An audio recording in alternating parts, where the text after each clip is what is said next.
ये है वो बाबा खड़क सिंह जिसके खड़कने से खड़कती है खिड़कियां और खिड़कियों के खड़कने से खड़कता है खड़क सिंह। तारीख का अनपढ़ जज जस्टिस बाबा खड़क सिंह। बाबा खड़क सिंह पटियाला के महाराजा के मामू थे। एक लंबी चौड़ी जागीर के मालिक थे। जागीरदारी की यकसानियत से उकताकर एक दिन भांजे से कहा, तेरे शहर में सेशन जज की कुर्सी खाली है, तू लाट साहिब के नाम चिट्ठी लिख दे और मैं सेशन जजी का परवाना ले आता हूँ। उस दौर में सेशन जज की कुर्सी का ऑर्डर अंग्रेज वाइसरॉय जारी किया करते थे। महाराजा से चिट्ठी लिखवाकर मोहर लगाकर मामू लाट साहिब के सामने हाजिर हो गए। वाइसरॉय ने पूछा, नाम? बोले खड़क सिंह। तालीम? बोले क्यों सरकार, मैं कोई स्कूल में बच्चे पढ़ाने का ऑर्डर लेकर आया हूँ। वाइसरॉय हंसते हुए बोला, सरदार जी कानून की तालीम का पूछा है, आखिर आपने अच्छे बुरों के दरमियान तमीज करनी है, अच्छों को छोड़ना है, बुरों को सजा देनी है। खड़क सिंह मूंछों को ताव देकर बोले, सरकार इतनी सी बात के लिए वजनी किताबों की क्या जरूरत है, ये काम मैं बरसों से पंचायत में करता आया हूँ और एक नजर में अच्छे बुरे की तमीज कर लेता हूँ। वाइसरॉय ने ये सोचकर कि अब कौन महाराजा और महाराजा के मामों से उलझे, जिसने सिफारिश की है वही इसे भुगते, उसने दरखास्त ली और हुक्मनामा जारी कर दिया।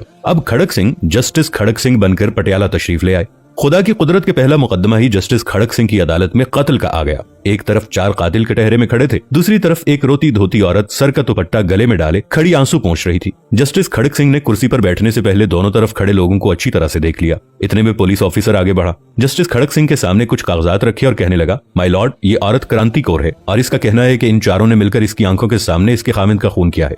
क्यों माई? जस्टिस खड़क सिंह ने पुलिस ऑफिसर की बात पूरी भी न सुनी और औरत से पूछने लगा कि कैसे मारा था। औरत बोली कि सरकार, जो दाईं तरफ खड़ा है इसके हाथ में बर्छा था, दरमियान वाला कस्सी लेकर आया था और बाकी दोनों के हाथों में लाठियां थी। ये चारों कमाद की ओट से अचानक निकले और मारामारी शुरू कर दी और इन जालिमों ने मेरे सर के ताज को जान से मार दिया। जस्टिस खड़क सिंह ने मूंछों को ताव देकर गुस्से से चारों मुलजिमों को देखा और कहा, क्यों भाई, तुमने बंदा मार दिया? ना जी ना, मेरे हाथ में बेलचा था न कहीं, एक मुलजिम ने कहा। दूसरा मुलजिम बोला, जनाब मेरे पास बर्छा नहीं था, एक सोटी के आगे दरांती बनी थी, बेरी के दरख्त से टहनियां काटने वाली। जस्टिस खड़क सिंह बोले, चलो जो कुछ भी तुम्हारे हाथ में था वो तो मर गया ना, पर जनाब हमारा मकसद तो उसे मारना नहीं था, ना जख्मी करना था। तीसरा मुलजिम बोला। जस्टिस खड़क सिंह ने कागजों का पलंदा अपने आगे किया और फैसला लिखने ही लगे थे कि एकदम से अदालत की कुर्सी से काले कोट वाला आदमी उठकर तेजी से सामने आया और बोला, माय लॉर्ड, आप पूरी तफसील तो सुने। मेरे ये मौकिल तो सिर्फ उसे समझाने के लिए उसकी जमीन पर गए थे। वैसे भी वो जमीन अभी मरने वाले के नाम मुंतकिल भी नहीं हुई थी उसके मरे बाप से। इनके हाथों में तो सिर्फ डंडे थे, डंडे भी कहां, वो तो कमाद की फसल से तोड़े हुए गन्ने थे। एक मिनट। जस्टिस खड़क सिंह ने काले कोट वाले को रोका और पुलिस अफसर को बुलाकर पूछा, ये काले कोट वाला कौन है?